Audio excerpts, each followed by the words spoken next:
نحمدہ ونصلی علی رسول الکریم اما بعد فاعوذ باللہ من الشیطان الرجیم بسم اللہ الرحمن الرحیم اللہم ربنا الہمنا رشدنا وعائذنا من شرور انفسنا اللہم ارنا الحق حقا وارزقنا اتباعہ وارنا الباطل باطلا وارزقنا اجتنابہ اللہم ارحمنا بالقرآن العظیم واجعل لنا اماما ونورا وہدا ورحمہ اللہم ذکرنا منہ ما نسینا وعلمنا منہ ما جہلنا وارزقنا تلاوتہ آناء اللیل واطراف النہار واجعل لنا حجۃ یا رب العالمین آمین رب اشرح لی صدری ویسر لی امری واحلل عقدۃ من لسانی یفقہوا قولی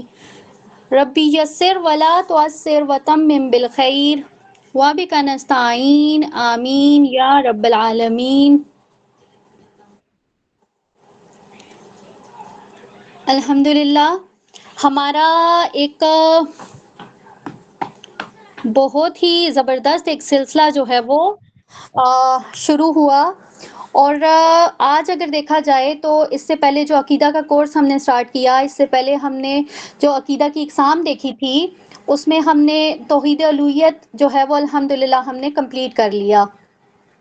کل جو ہمارا نیکسٹ ٹاپک سٹارٹ ہوا تھا تو وہ تھا توحید ربوبیت، اور ماشاءاللہ ہماری ایک بہت پیاری، یہ سمجھ لیں کہ اسٹوڈنٹ ہیں، بہن ہیں، وہ انہوں نے بہت اچھے سے جو تھا وہ اس کو ایکسپلین کیا تھا۔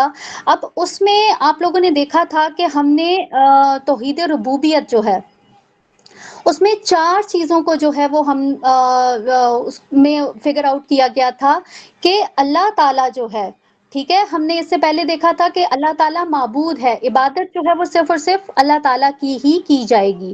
پھر توحید ربوبیت میں ہم نے دیکھا کہ اللہ تعالیٰ کو ہم نے 4 ایسپیکٹس تھے جس سے ہم انشاءاللہ اللہ تعالیٰ کو جاننے کی کوشش کریں گے، جس میں سے 2 ایسپیکٹ سے ہم نے کل جو تھا وہ دیکھا تھا کہ اللہ تعالیٰ ہمارا رب ہے، ہمارا پالنے والا ہے، ٹھیک ہے، اسی طرح سے وہ ہمارا مالک ہے، وہ کائنات میں موجود ہر چیز جو بھی اس کی تخلیقات میں شامل ہیں وہ ہر چیز کا مالک ہے، ان کا پالنے والا ہے۔ پھر ہم نے رب کی ڈیفینیشن دیکھی تھی، تو انشاءاللہ جو باقی کے 2 ایک ایسپیکٹس ہیں جو جیسے کہ اللہ تعالیٰ حاکم ہے، ٹھیک ہے، اور اللہ تعالیٰ رازق ہے، تو آج ان 2 پہلوؤں سے جو ہے وہ ہم اللہ تعالیٰ کو کھوجنے کی کوشش کریں گے انشاءاللہ تعالیٰ، کہ یہ جو ایسپیکٹس ہیں اللہ تعالیٰ سے یہ دعا ہے کہ جب ہم ان کو اپنی طرف سے پوری کوشش کریں گے کہ ہم ان کے بارے میں ڈیٹیلز حاصل کر سکیں، اور پھر اس کے بعد جو ہے جب ہم اللہ تعالیٰ کا ایک انٹروڈکشن ہے نا، جب ہم اللہ تعالیٰ کے بارے میں اتنا جان جائیں گے، اتنا سارا کچھ، تو پھر ہم پہ یہ چیز فرض ہوتی ہے کہ جو ہم نے جانا ہے ایٹ لیسٹ ہم اس کو مانیں بھی، ٹھیک ہے۔ تو یہاں پہ جیسے کل ہم نے دیکھا تھا کہ اللہ تعالیٰ جو ہے وہ ہمارا رب ہے، اللہ تعالیٰ ہمارا پالنے والا ہے، تو اسی طرح سے آج ہم دیکھیں گے کہ اللہ تعالیٰ حاکم بھی ہے۔ سب سے پہلے ہم اس چیز کو جو ہے وہ دیکھ لیتے ہیں کہ حاکم کی ڈیفینیشن کیا ہے۔ تو میں آپ لوگوں سے پوچھنا چاہوں گی کہ کیا آپ لوگوں میں سے کوئی بتا سکتا ہے کہ حاکم کسے کہتے ہیں، کیا ڈیفینیشن ہے حاکم کی؟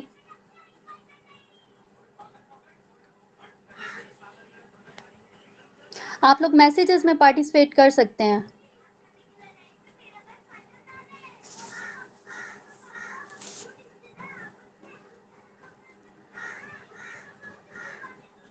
ماشاءاللہ دانیہ نے جواب دیا، کافی سارے اسٹوڈنٹس جواب دے رہے ہیں۔ حاکم سے کیا مراد ہے؟ ماشاءاللہ آپ سب کا جواب جو ہے وہ بالکل ٹھیک ہے۔ حاکم کسے کہتے ہیں؟ اس کی جو ایک یہ کہہ لیں کہ فارمل سی جو ڈیفینیشن ہے وہ ہم دیکھ لیتے ہیں کہ وہ جس کی حکومت جو ہے وہ ڈے ون سے لے کر ڈے اینڈ تک، یعنی کہ وہ ازل سے ہے اور ابد تک جو ہے وہ اس کی حکومت رہے. حقیقی حاکم وہ ہوتا ہے. اور پھر جو اس کی اطاعت ہوتی ہے وہ غیر محدود ہوتی ہے، یعنی اس کی کوئی لمٹس نہیں ہوتی ہیں. اور پھر اس میں وہ جو اطاعت ہوتی ہے وداؤٹ اینی کنڈیشن ہوتی ہے. اس میں آپ کو یہ نہیں ہوتا کہ آپ یہ کہیں کہ ہاں جی یہ بات ہوگی تو ہم یہ والی بات مانیں گے، ٹھیک ہے. اس میں کنڈیشنز نہیں ہوتی ہیں، کوئی شرائط نہیں ہوتی ہیں. بغیر ایک شرائط کے بغیر جو ہے وہ اس اطاعت کو جو ہے وہ قبول کیا جاتا ہے. اسی طرح سے ہم دیکھتے ہیں کہ جو حاکم ہوتا ہے وہ لیجسلیٹر ہوتا ہے، وہ قانون بنانے والا ہوتا ہے. اور وہ جو قانون بناتا ہے وہ کامل ہوتے ہیں اور وہ انچینجبل ہوتے ہیں. تو اسی طرح سے ہم نے کیا دیکھا کہ جو حاکم ہے اطاعت کرانا جو ہے وہ اس کا حق ہوتا ہے. تو حاکم کون ہوا کہ جس کی اطاعت کی جائے گی. اب اگر ہم دیکھیں کہ دین اسلام میں حاکمیت جو ہے اس کا کیا اس کی امپورٹنس ہے، تو سب سے پہلے اگر ہم دیکھیں کہ اللہ تعالیٰ کی جو حاکمیت ہے وہ دین اسلام کا بنیادی عقیدہ ہے جسے اللہ تعالیٰ نے اپنی توحید میں بیان کیا ہے. اب اللہ تعالیٰ نے توحید حاکمیت جو ہے اس کو اگر ہم دیکھیں تو قرآن کریم میں ہمیں توحید کی جتنی بھی اقسام جو ہے وہ ہم نے ابھی تک دیکھی ہیں ان ساری اقسام میں ہمیں توحید حاکمیت جو ہے نا وہ بالکل پرومیننٹ نظر آتی ہے. اب جس طرح سے ہم نے توحید الوہیت میں دیکھا تو اس میں ہمیں حاکمیت کس طرح سے نظر آتی ہے کہ اللہ تعالیٰ ہی حاکم مطلق ہے اور وہ قانون ساز ہے. اسی طرح سے اگر ہم توحید عبادہ میں دیکھیں تو اس میں بھی جو ہے وہ ہم یہ دیکھتے ہیں کہ عبادت میں بھی جو ہے وہ اللہ تعالیٰ کے جتنے بھی احکام ہیں ان کی اتباع جو ہے وہ ضروری ہے. اسی طرح سے توحید اطاعت میں دیکھیں تو اس میں بھی یہ چیز ہمیں نظر آتی ہے کہ اطاعت جو ہے وہ صرف اور صرف اللہ تعالیٰ کے حکم کی ہی ہوگی. اسی طرح سے اگر توحید ربوبیت میں دیکھیں تو یہاں پہ بھی ہمیں پتہ چلتا ہے کہ یہاں پہ بھی جو رب پیدا کرنے والا ہے وہی رب حکم دینے والا بھی ہے. اسی طرح سے ابھی جو ہمارا لاسٹ ٹاپک رہ گیا عقیدہ کا توحید اسماء و صفات، تو اس میں بھی انشاءاللہ ہم دیکھیں گے کہ اللہ تعالیٰ کا جو ایک نام ہے نا، ٹھیک ہے، وہ بھی الحکم ہے. اور اس کے اگر صفت کے بارے میں دیکھا جائے تو وہ الامر ہے.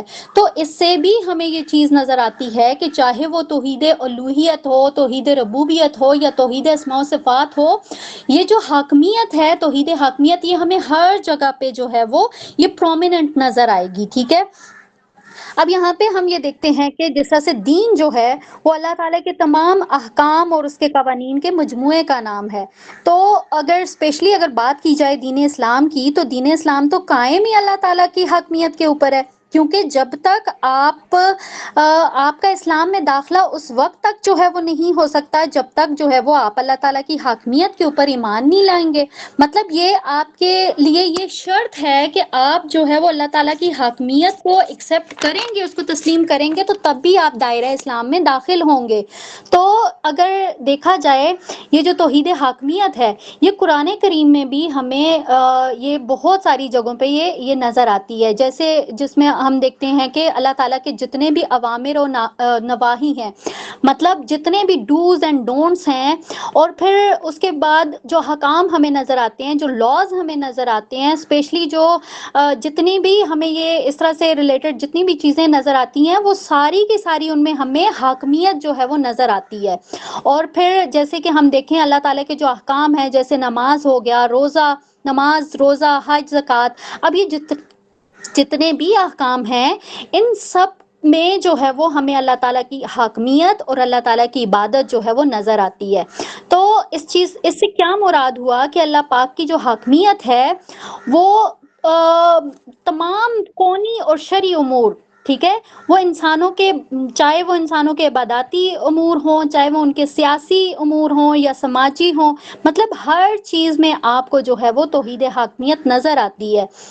اور پھر اسی طرح سے ہم یہ دیکھتے ہیں کہ ان سارے سیکشنز میں ہمیں جو ہے وہ ایک چیز نظر آتی ہے کہ جو قانون سازی کا اختیار ہے، جو لیجسلیشن کا جو اختیار ہے، وہ صرف اور صرف اللہ تعالیٰ کے پاس ہے.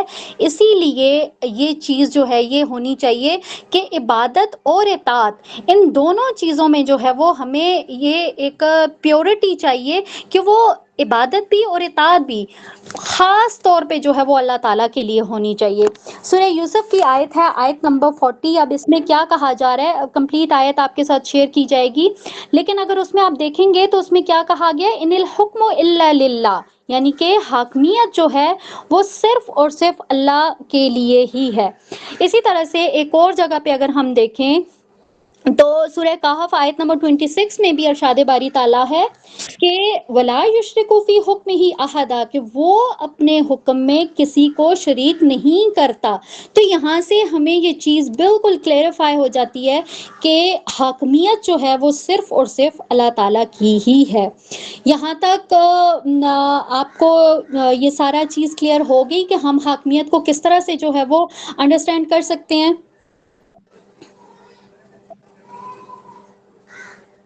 جی الحمدللہ۔ اچھا، اب آگے ہم دیکھتے ہیں کہ توحید حاکمیت جو ہے وہ اس کی اقسام کتنی ہیں۔ تو توحید حاکمیت جو ہے وہ اس کی دو اقسام ہیں۔ پہلی جو قسم ہے وہ ہے توحید حاکمیت فی الکونی، اور دوسری جو قسم ہے وہ ہے توحید حاکمیت فی الدین والساسیہ۔ اب یہ جو دو ٹرمز ہیں، کیا آپ اس کو کوئی اس کو سمجھ پایا ہے کہ توحید حاکمیت فی الکونی اس سے کیا مراد ہے؟ اینی گیس، مطلب آپ کچھ اس چیز سے سمجھ پائے ہوں، آپ کو اندازہ ہوا ہو کہ اس سے کیا مراد ہے توحید حاکمیت فی الکونی؟ چلیے ٹھیک ہے، اس کو دیکھتے ہیں۔ سب سے پہلے ہم دیکھیں گے کہ اس سے کیا مراد ہے۔ تو جیسے یہ ورڈ ہے نا کہ توحید حاکمیت فی الکونی، تو کونی سے مراد زمین اور آسمان، یعنی کہ کائنات کے جتنے بھی امور ہیں، کائنات کے اندر جو کچھ ہو رہا ہے وہ سب کچھ اللہ تعالیٰ کے حکم اور اللہ تعالیٰ کے قانون کے مطابق ہو رہا ہے۔ تو یہ جو توحید حاکمیت فی الکونی ہے، اس کو ہم بہت اچھے سے انڈرسٹینڈ کر سکتے ہیں کہ دیکھیں، ہمیں یہ چیز معلوم ہے نا کہ کائنات اللہ تعالیٰ نے جو ہے وہ اللہ تعالیٰ نے اس کو تخلیق کیا۔ اب کائنات کے اندر کتنی چیزیں ہمیں نظر آتی ہیں، ہم اگر اپنے سراؤنڈنگز میں دیکھیں تو دیکھیں مطلب زمین کے اوپر ہمیں ہزاروں کے حساب سے جو ہے، ہزاروں لاکھوں کے حساب سے جو ہے وہ ہمیں نظر آتی ہیں چیزیں۔ اسی طرح سے اگر اس پوری کائنات کے اندر دیکھیں تو اس میں ستارے ہیں، سیارے ہیں، اجسام فلکی میں کتنی ہی چیزیں ہیں، پھر زمین اور آسمان، ہر چیز اس میں دیکھیں کہ زمین اور آسمان کے درمیان میں جو کچھ بھی ہے، بڑی سے بڑی چیز اور چھوٹے سے چھوٹی چیز بھی جو ہے وہ اللہ تعالیٰ کے حکم کی تابع ہے۔ اگر یہاں پہ ہم یہ دیکھیں کہ یہ جتنی بھی چیزیں ہیں کائنات کے اندر، اگر آپ سورج کو لے لیں، اگر آپ چاند کو لے لیں، تو کوئی بھی چیز جو ہے وہ اللہ تعالیٰ کے حکم کے بغیر جو ہے وہ مطلب اللہ تعالیٰ کے حکم کے اوپر ہی وہ جو ہے وہ گردش کر رہی ہے۔ اگر ہم یہ دیکھیں کہ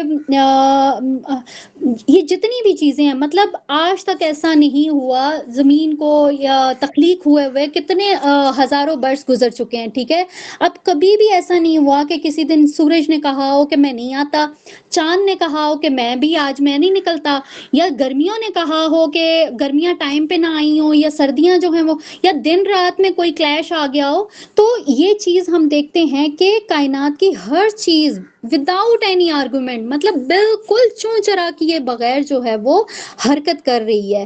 اور پھر ہم یہ چیز بھی دیکھتے ہیں کہ اگر کائنات کے اندر اگر تو ذرا سا بھی جو ہے وہ، اگر کوئی بھی چیز جو ہے وہ اللہ تعالیٰ کی حکم سے یا اللہ تعالیٰ کی حاکمیت سے اگر وہ ذرا سا بھی انکار کرتی ہے نا، یا ذرا سا بھی انحراف ہو جائے، تو یہ کائنات جو ہے وہ بالکل ریزہ ریزہ ہو جائے گی، اس کائنات کو کوئی وجود باقی نہیں رہے گا۔ تو یہ چیز ہم بہت اچھے سے انڈرسٹینڈ کر سکتے ہیں۔ اب یہاں پہ ان ساری چیزوں سے ہمیں کیا چیز جو ہے وہ معلوم ہوئی ہے کہ یہ کائنات، اس کا وجود، اس کی حقیقت، یہ سب کچھ اسی بات پر قائم ہے کہ یہ سب کچھ جو ہے وہ اللہ تعالیٰ کے حاکمیت پہ ڈیپینڈ کرتا ہے، یا اللہ تعالیٰ کے حکم کے تابع ہیں۔ اسی طرح سے سورہ آل عمران آیت نمبر 83 میں ارشاد باری تعالیٰ ہے کہ کیا وہ لوگ اللہ تعالیٰ کے دین کے سوا کوئی اور دین چاہتے ہیں، حالانکہ آسمانوں اور زمین میں جو کچھ بھی ہے وہ چاہتے ہوئے اور نہ چاہتے ہوئے اللہ تعالیٰ کے اطاعت گزار ہیں، اور اسی کی طرف سب کو لوٹ کر جانا ہے۔ اب یہاں پہ ہمیں کیا چیز یہاں پہ پروو ہوئی کہ کائنات کے اندر ہر چیز جو ہے وہ ایک مقصد کے تحت بنائی گئی ہے، اور اسی مقصد کے تحت وہ اپنا جو بھی ان کی ڈیوٹیز ہیں وہ اس کو سر انجام دے رہے ہیں، اس کو نبھا رہے ہیں۔ اب یہاں ہم دیکھتے ہیں کہ جس مقصد کے لیے اللہ تعالیٰ نے اس کائنات کو تخلیق کیا تھا، سیم وہی مقصد اگر دیکھا جائے تو وہی جو اسی کائنات کے اندر جو انسان اور جنات کو اللہ تعالیٰ نے تخلیق کیا، تو ان کا بھی ان کی بھی جو ان کو تخلیق کرنے کا بھی ایک مقصد تھا نا۔ تو یہاں پہ یہ بتایا جا رہا ہے کہ جس مقصد کے تحت اس کائنات کو تخلیق کیا گیا، سیم وہی مقصد جو ہے وہ انسان اور جنات کی تخلیق کا بھی ہے۔ کیا آپ لوگ بتا سکتے ہیں کہ انسان اور جنات کی تخلیق کا کیا مقصد ہے؟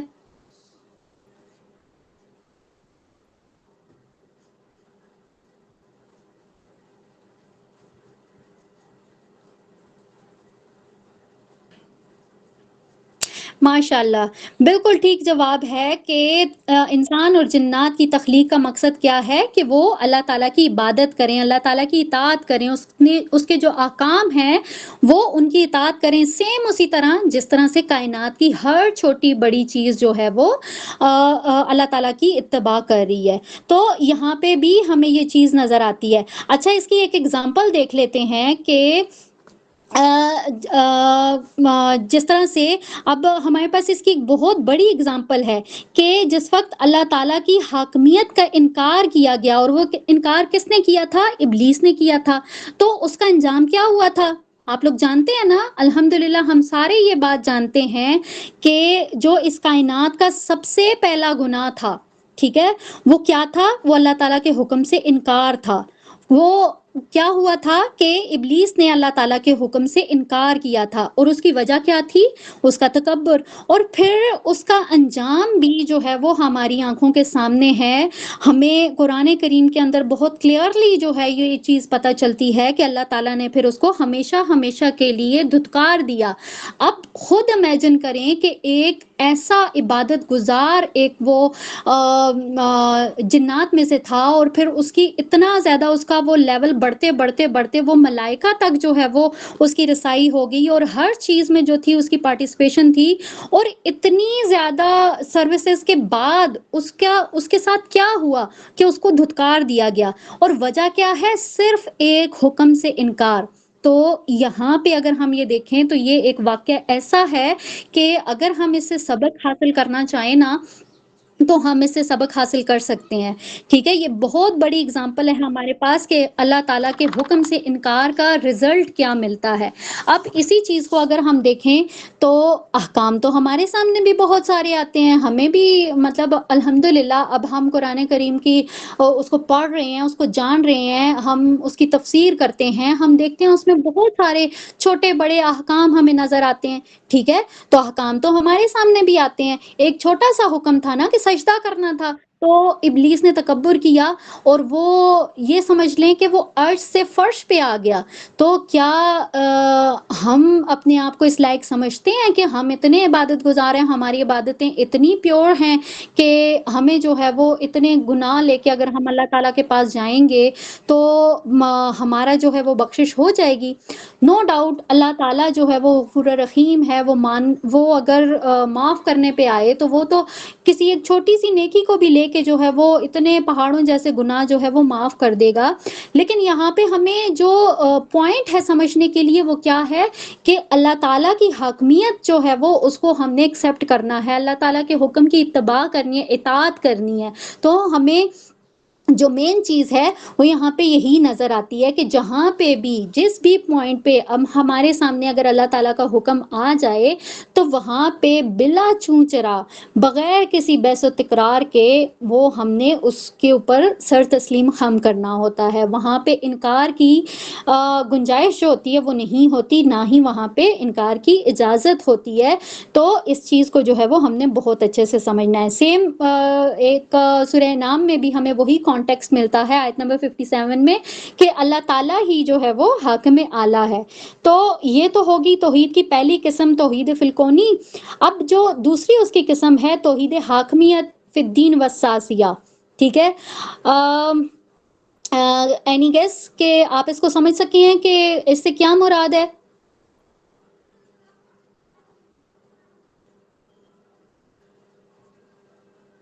چلیں ٹھیک ہے، اس کو دیکھ لیتے ہیں کہ توحید حاکمیت کی جو دوسری قسم ہے. اب اس سے کیا مراد ہے کہ جتنے بھی دینی، شرعی، سیاسی، معاشی جتنے بھی قوانین ہیں، جتنے بھی احکام ہیں، ان میں قانون سازی کرنے کا حق جو ہے وہ صرف اور صرف اللہ تعالیٰ کے پاس ہے.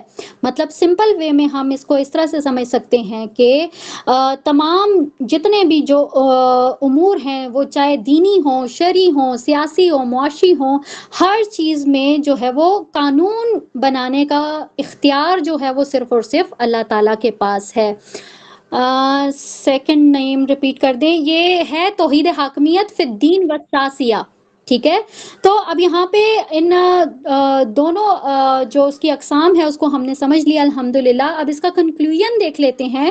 اب اس میں ان ساری چیزوں کو پڑھنے کے بعد ہمارے سامنے کیا چیز آئی ہے کہ اللہ تعالیٰ نے انسان کو جو ہے وہ اپنی اطاعت کے لیے پیدا کیا ہے، لہٰذا اطاعت کا جو حق ہے وہ صرف اور صرف اسی کا ہے، اور جب تک اس کی اجازت نہ ہو تو کسی بھی دوسرے کی اطاعت نہیں کی جا سکتی ہے. اس بات کو بہت اچھے سے سمجھنا ہے ہم نے. ٹھیک ہے، کہ جب تک اس کی اجازت نہیں ہوگی ہم کسی کی بھی اتباع نہیں کر سکتے. اور پھر اب ہم اگر اس طرح کا کوئی ارتکاب کرتے ہیں، مطلب اگر کسی اور کی اتباع کرتے ہیں، تو یہ کیا ہو جائے گا؟ یہ شرک فی الاطاعت ہو جائے گا یا پھر شرک فی العبادہ ہو جائے گا.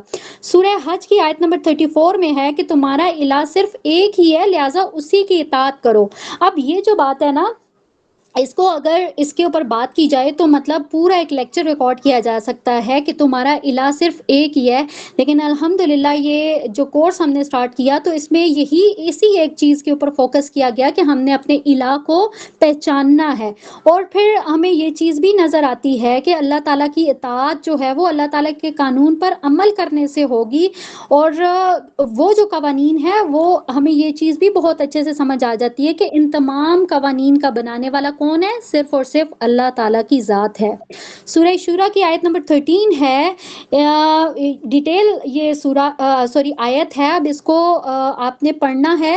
ریلیونٹ پورشن میں صرف لے رہی ہوں. اب اس میں کیا کہا جا رہا ہے کہ اللہ نے تمہارے لیے دینی قوانین بنائے ہیں. اب یہاں پہ ہم یہ چیز دیکھتے ہیں، یہاں پہ یہ چیز ایک پروو ہو گئی کہ جو بھی قوانین ہیں وہ اللہ تعالیٰ نے بنائے ہیں. وہ ہم اس کو کسی سے بھی ریلیٹ نہیں کر سکتے کہ فلاں نے ہمیں یہ حکم دے دیا تو ہم اس کو نہیں مانیں گے. بہت ساری جگہوں پہ ایسے بھی ہوتا ہے کہ لوگ کہتے ہیں کہ بھائی ہمیں بتاؤ، قرآن سے بتاؤ، حدیث سے بتاؤ، اور یہ چیز بتاؤ، وہ بتاؤ. تو مطلب یہاں پہ یہ چیز ہمیں بالکل کرسٹل کلیئر ہونی چاہیے کہ جتنے بھی احکام ہمیں دین سے ملتے ہیں ان سب کا جو بنانے والا ہے وہ صرف اور صرف اللہ تعالیٰ کی ذات ہے. لہٰذا اس دین میں کسی کی بھی شرکت جو ہے وہ نہیں ہمیں کرنی ہے، اور کسی بھی دوسرے کو ہم نے قانون ساز نہیں سمجھنا ہے، بلکہ اور نہ ہی ہم کسی کے بھی بنائے ہوئے ضابطوں کو، ان کے قوانین کو دین میں شامل کر سکتے ہیں. یہ اگر ایسا کرتے ہیں، اگر کوئی بھی ایسا کرتا ہے تو یہ اللہ تعالیٰ کے ساتھ شرک کے مترادف ہو جائے گا. سورہ یوسف ہے، سورہ یوسف آیت نمبر 40 میں ارشاد باری تعالیٰ ہے کہ حکم کسی کا نہیں مانا جائے سوائے اللہ کے. اللہ نے حکم دے دیا کہ عبادت کسی کی نہیں کی جائے گی سوائے اس کے. اب یہ جو آیت ہے اس سے بھی ہمیں جو ہے یہ چیز بالکل کلیئر ہو جاتی ہے کہ عبادت جو ہے یا اطاعت جو ہے وہ صرف اور صرف اللہ تعالیٰ کی ہی کی جائے گی، کیونکہ اللہ تعالیٰ ہی اطاعت کا اصل مستحق ہے. لہٰذا کسی بھی دوسرے کی اطاعت کسی بھی حالت میں جو ہے وہ ضروری نہیں ہے.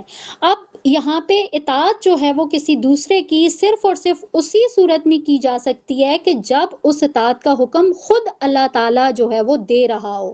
اب یہاں پہ ہم دیکھتے ہیں کہ جیسے اللہ تعالیٰ نے اپنے احکام کی بجاوری کے لیے اپنے رسولوں کی جو اطاعت ہے اس کو بھی فرض قرار دیا، تو کیا نتیجہ نکلا کہ رسولوں کی جو اطاعت ہے وہ باحکم الہی فرض ہے. جیسے قرآن کریم میں ہمیں اللہ تعالیٰ کا یہ ارشاد نظر آتا ہے نا سورہ نساء آیت نمبر 59 میں کہ واطیعوا اللہ واطیعوا الرسول. تو یہاں پہ بھی مسلمانوں پر یہ بات فرض ہوتی ہے کہ وہ اللہ تعالیٰ کی اطاعت تو کریں گے ہی کریں گے، ساتھ میں وہ اطاعت رسول صلی اللہ علیہ وسلم پر بھی وہ کاربند ہوں گے، کیونکہ اللہ تعالیٰ کو جو قانون ہے وہ صرف اور صرف قرآن اور حدیث میں جو ہے وہ ہمیں محفوظ نظر آتا ہے. یہی دو چیزیں ہیں جس سے جو ہے وہ اللہ تعالیٰ نے اپنے دین کو مکمل کیا. تو یہاں پہ اب ہم یہ دیکھتے ہیں کہ جیسے ہم نے توحید حاکمیت کو ہم نے سمجھ لیا تو تمام مسلمانوں کا یہ فریضہ ہے کہ وہ انہی دو چیزوں کو کون کون سی قرآن اور حدیث تو انہی دو چیزوں کو جو ہے وہ واجب التعمیل سمجھیں.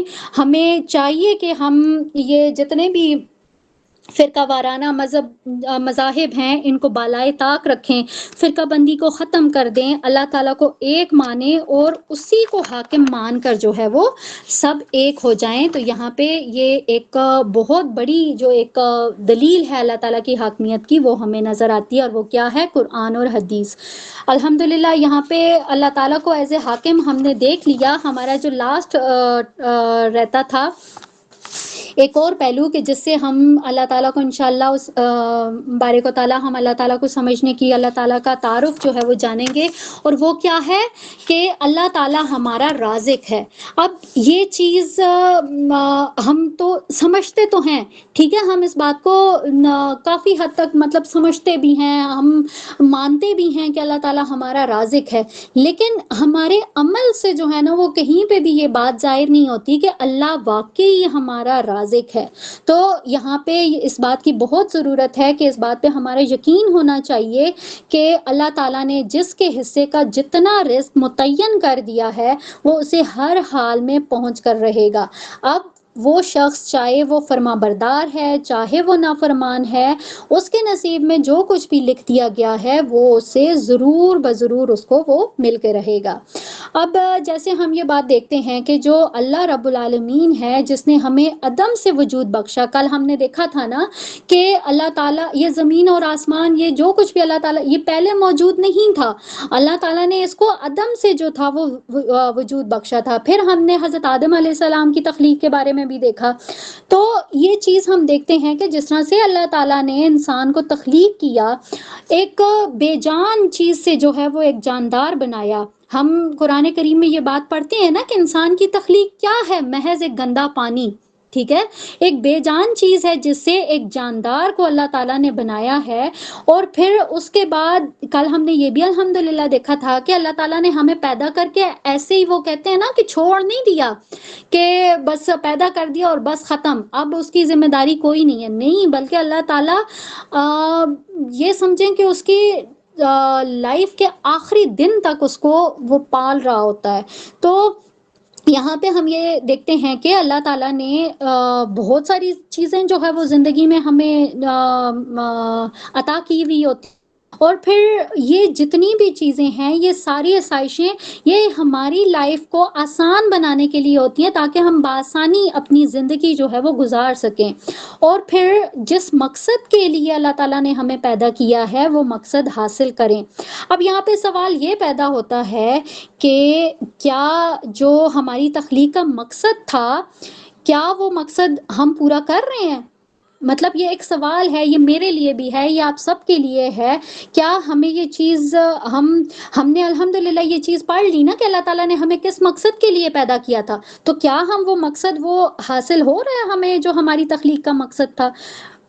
ڈیفینیٹلی نو. مطلب واقعی یہ چیز ہم اگر اپنے گریبان میں جھانکیں تو ہمیں نہ کے علاوہ جو ہے نا وہ جواب نہیں ملے گا.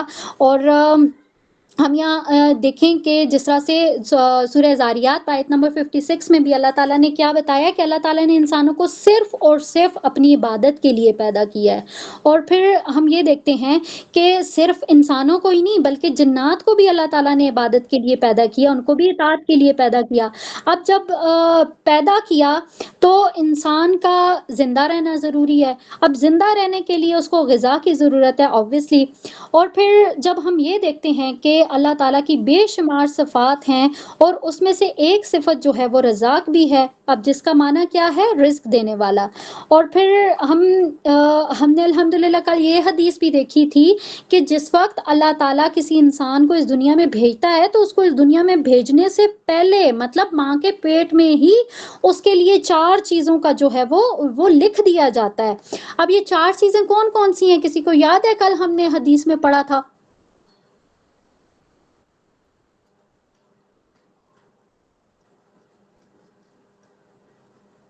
کوئی گیس لگا لیں. کل ہم نے 4 چیزوں کے بارے میں پڑھا تھا. جی ماشاءاللہ ریشما ملک.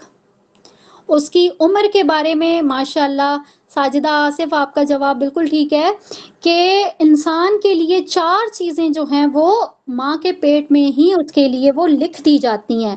اب ان 4 چیزوں میں کیا ہے؟ اس کی عمر، اس کا عمل، اس کا رزق، اور پھر وہ نیک بخت ہوگا یا پھر وہ بدبخت ہوگا. تو یہ چیز جو ہے ہمیں صحیح بخاری کی صحیح مسلم کی حدیث 6730 سے بھی جو ہے وہ ہمیں اس کی دلیل مل جاتی ہے کہ اللہ تعالیٰ. اب یہاں سے ہمیں کیا چیز نظر آئی کہ رزق کی جو پریشانی ہے وہ اللہ تعالیٰ کے ذمے ہے، وہ انسان کے ذمے نہیں ہے. کیونکہ ہم یہ دیکھتے ہیں کہ جیسے اللہ تعالیٰ رازق ہے تو اس کے رزق میں اتنی وسعت ہے کہ ہم جو ہیں مطلب بحیثیت انسان ہم اس کا اندازہ نہیں لگا سکتے ہیں کہ کائنات میں موجود ہر چیز کو وہ رزق دیتا ہے، چاہے وہ کوئی انسان ہے، چاہے وہ کوئی جانور ہے، کوئی چرند پرند ہے، چاہے وہ کوئی مسلمان ہے، کوئی کافر ہے، کوئی نافرمان ہے، کوئی فرما بردار ہے. ہر ایک کا رزق جو ہے وہ اللہ تعالیٰ کے ذمے ہے. ایون چونٹیوں کو ان کے بلوں کے اندر اور مچھلیوں کو سمندروں کی تہوں کے اندر جو ہے وہ اللہ تعالیٰ رزق پہنچاتا ہے. آسمان میں اڑنے والے پرندوں کو ہم دیکھتے ہیں تو ہمیں ان ساری چیزوں سے کیا ایک نتیجہ جو ہے وہ نکلتا ہے کہ چاہے وہ زمین ہے یا چاہے وہ آسمان کی بلندیوں میں کوئی مخلوق ہے یا زمین کی تہوں میں کوئی مخلوق ہے تو اس کا جو رزق کا ذمہ ہے وہ صرف اور صرف اللہ تعالیٰ کے سر ہے. سورہ طلاق کی آیت نمبر 3 ہے، اور اسے ایسی جگہ سے رزق عطا فرماتا ہے جہاں سے اس کا گمان بھی نہیں ہوتا، اور جو شخص اللہ پر توکل کرتا ہے تو وہ اسے کافی ہوتا ہے. اب اس آیت کو اگر ہم سمجھیں تو اس سے ہمیں کیا چیز ایک ثابت ہوتی ہے کہ جس کے حصے کا جتنا رزق ہے وہ اسے پہنچ کے رہے گا. لیکن جو اللہ تعالیٰ کی مخلوقات میں سے صرف ایک انسان جو ہے نا وہ ہی ایک ایسا بے صبرہ اور ایسا ناشکرہ ہے کہ وہ ہمیشہ جو ہے وہ اس کو نا اپنی سکت سے زیادہ کی کوشش میں وہ لگ جاتا ہے، حتیٰ کہ یہ اتنی زیادہ اس کے اندر حرص اور ہوس جو ہوتی ہے وہ بھر جاتی ہے، زیادہ کی خواہش اتنی زیادہ ہو جاتی ہے کہ حلال اور حرام کی پرواہ بھی بھول جاتا ہے. اور بلکہ یوں کہنا چاہیے کہ بعض اوقات تو وہ ایسے راستے جو ہے وہ اڈاپٹ کرتا ہے کہ جس سے اس کی دنیا بھی اور آخرت بھی وہ دونوں جو ہے وہ برباد ہو جاتی ہیں. اور پھر یہاں پہ اس کا کنکلوژن کیا ہے کہ مطلب جو کچھ بھی آپ کر لیں، جتنا آپ سر پیر مار لیں، ملے گا آپ کو اتنا ہی جتنا آپ کے نصیب میں لکھا ہوا ہوگا. سلسلہ تو سیاح کی حدیث ہے 1371. اب اس میں کیا فرمایا جا رہا ہے کہ اگر ابن آدم اپنے رزق سے اس طرح بھاگے جس طرح سے وہ موت سے بھاگتا ہے تب بھی اس کا رزق اسے اس طرح سے پالے گا جس طرح سے اس کو اس کی موت پا لیتی ہے. اب یہ دیکھیں کتنی مطلب گہری بات ہے، اس کو سمجھنے کی ضرورت ہے. اور انسان کی جو حقیقت ہے وہ بالکل اس کے اپوزٹ ہے کہ انسان موت سے بھاگتا ہے اور حاصل کس کو کرنا چاہتا ہے؟ رزق کے پیچھے وہ بھاگتا ہے. اور یہاں پہ کیا کہا گیا کہ اس کو رزق سے بھاگنے کی ضرورت نہیں ہے، ٹھیک ہے، رزق تو خود اس کے پیچھے جو ہے وہ جاتا ہے کہ ظاہر اللہ تعالیٰ نے جس کے لیے جہاں پہ جتنا لکھا ہوا ہے وہ اس تک پہنچ کے رہے گا. لیکن کیا ہوتا ہے کہ وہ ہمیشہ موت سے بھاگتا رہتا ہے.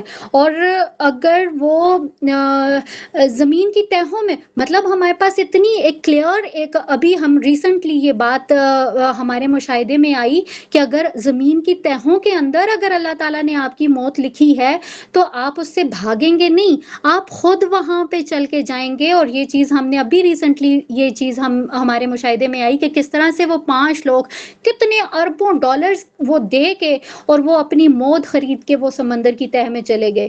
تو یہاں سے ہمیں یہ کیا چیز نظر آتی ہے کہ کیا موت سے کوئی بھاگ سکتا ہے؟ نہیں.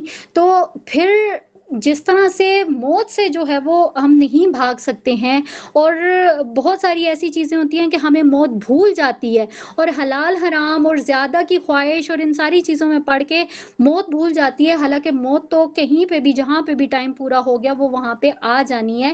تو یہاں پہ کیا چیز ہمیں سمجھ آتی ہے کہ اللہ جو ہے وہ رزاق ہے، رزق کو پہنچانے کا چاہے وہ کس طرح سے بھی پہنچائے وہ اپنے بندے تک پہنچاتا ہے، اسے کسی کی مدد کی ضرورت نفرت نہیں ہوتی ہے۔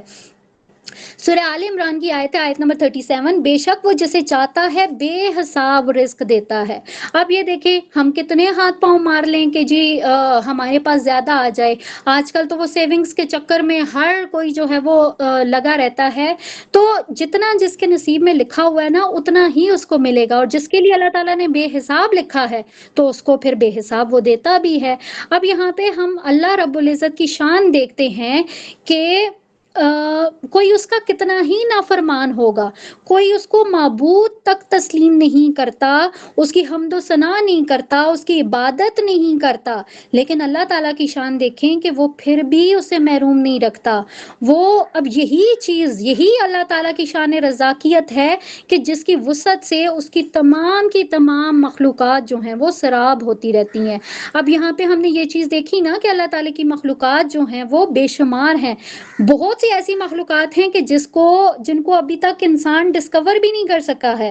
اور پھر ہم یہ دیکھتے ہیں کہ جتنی بھی ایک انسان کو چھوڑ کے اللہ تعالیٰ کی باقی جتنی بھی مخلوقات ہیں نا، وہ سب جو ہیں وہ اپنے رب کی عطا کے اوپر خوش ہوتی ہیں، خوش ہو کر اپنی زندگی گزارتی ہیں، لیکن ایک انسان ہے جو کہ اللہ تعالیٰ کی ان گنت عطاؤں کے باوجود، اتنی سہولتوں کے باوجود بھی جو ہے وہ ناشکرا ہوتا ہے، نہ خوش ہوتا ہے، ہمیشہ اپنی بدحالی اور اپنی تنگ دستی کا رونا روتا رہتا ہے۔ وہ کبھی بھی جو ہے وہ اللہ تعالیٰ کی نعمتوں کے اوپر وہ شکر ادا نہیں کرتا، بلکہ ہر وقت وہ ناشکری میں لگا رہتا ہے۔ حالانکہ اللہ تعالیٰ نے قرآن کریم میں کیا فرمایا؟ سورہ ابراہیم کی آیت نمبر 7 ہے کہ اگر تم شکر ادا کرو گے تو میں تم پر نعمتوں میں اضافہ کروں گا، لیکن اگر تم ناشکری کرو گے تو یقیناً میرا عذاب سخت ہے۔ اب یہاں سے ہمیں کیا چیز پتہ چلی؟ اسی طرح سے سورہ عادیات کی آیت نمبر 6 میں بھی ہے کہ بے شک انسان اپنے رب کا بڑا ہی ناشکرا ہے۔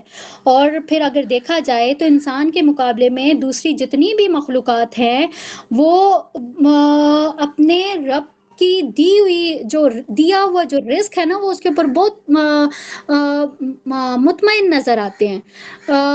جیسے کہ ہم پرندوں کی ہی اگزامپل دیکھ لیں، ٹھیک ہے؟ وہ ہم دیکھتے ہیں کہ کس طرح سے وہ صبح اٹھتے ہیں، اللہ تعالیٰ کی حمد و ثنا کرتے ہیں، پھر وہ اپنی روزی کی تلاش میں نکل جاتے ہیں، حالانکہ وہ صبح خالی پیٹ ہوتے ہیں، لیکن جب وہ لوٹتے ہیں تو وہ شکم سیر ہوئے ہوتے ہیں، اور پھر وہ خوش و خرم اپنے گھروں کو لوٹتے ہیں۔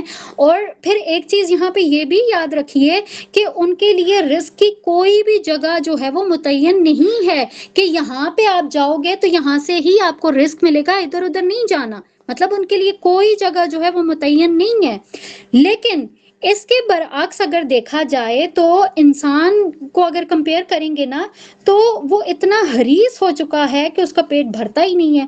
اور اگر دیکھیں تو اس کے لیے تو اللہ تعالیٰ نے بہت ساری جو ہیں وہ عطائیں کی ہیں۔ اب ان ساری نوازشوں کے پیچھے، عطاؤں کے پیچھے، ان ساری جتنا کچھ اللہ تعالیٰ نے اس کو عطا کیا ہوا اس سب کے پیچھے کیا ایک چیز ہے جو کہ انسان کو سپیریئر بناتی ہے کہ اللہ تعالیٰ نے انسان کو اشرف المخلوقات بنایا، اس کو عقل و فہم سے نوازا۔ اور پھر یہاں پہ ایک بینیفٹ یہ بھی ہے انسان ہونے کا کہ اس کے لیے اللہ تعالیٰ نے جگہیں بھی متعین کر دی ہیں کہ فلاں کو یہاں سے رزق ملے گا اور فلاں کو وہاں سے رزق ملے گا، لیکن اس کے باوجود بھی آپ دیکھیں تو میجورٹی جو ہوتی ہے وہ پریشان نظر آتی ہے، اسے اپنے رب کے اوپر یقین نہیں ہوتا، وہ ناشکری کرتے ہیں۔ حالانکہ ہونا یہ چاہیے کہ انسان کو اپنا جو رب ہے اس کے اوپر اس کو کامل بھروسہ ہونا چاہیے، سیم اسی طرح سے بھروسہ جیسے کہ پرندوں کو ہوتا ہے، جیسے باقی سارے جو جانور ہیں ان کو ہوتا ہے، ٹھیک ہے؟ تو ایسا ہی بھروسہ جو ہے وہ ایک انسان کو بھی اپنے رب کے اوپر ہونا چاہیے۔ وہ اس لیے کہ اللہ جو ہے وہ اپنے بندوں سے 70 ماؤں سے بھی بڑھ کر پیار کرتا ہے۔ تو ابھی تک جو ہے وہ ہم نے جو عقیدہ ربوبیت ہے اس میں ہم نے دیکھا اللہ تعالیٰ کا تعارف، ٹھیک ہے؟ جس طرح سے ہم نے دیکھا تو اس سے کیا چیز ثابت ہوتی ہے کہ انسان کے پیدا ہونے سے لے کر اس کے لاسٹ ڈے تک اس کے تمام امور کی ذمہ داری جو ہے وہ اللہ تعالیٰ کے سر ہے۔